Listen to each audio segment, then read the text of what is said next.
Pirates were some of the first people in the 18th century to throw off the influence of kings and monarchs and live according to their own set of laws. And in Assassin's Creed 4 Black Flag, we've worked really hard to bring you that pirate lifestyle, that pirate loop, if you will.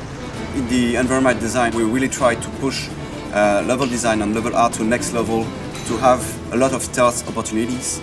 So give many options to the player. We don't want to create a linear game, it's really something open. Could be into natural environments like the jungles, but also plantations, fisherman village, cities. We try to have very different options to reach the same targets.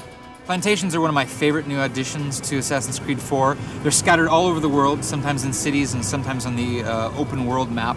And they offer an opportunity to use either stealth or combat.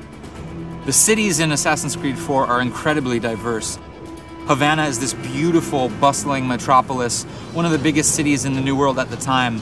It's very European in flavor, very sunny, very warm. Kingston is more like a young British colony, so we have a different kind of architecture, but the landscape is very different, it's very lush. We have beautiful mountains in the background, so we have a very strong difference between the different locations of the game. Attacking a ship is one of our big new systems in the game.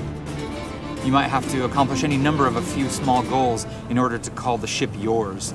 And once the ship is yours, then you get to choose whether you want to keep that ship and send it to your fleet, press some of its crew into your service, or just sink it and gain a little bit of notoriety to bring bigger prey after you. Underwater exploration is another big component of Assassin's Creed 4. The underwater areas are mostly centered around sunken ships or sunken treasures of some kind, and they have quite a lot of interesting gameplay in them. What I like in that game is diversity, is the contrast we have between the different time of days and between the different locations of the game, because each city has its different flavor. Each forest and jungle have a different kind of landmark, natural landmark. So what I like is really the diversity we managed to create in that game.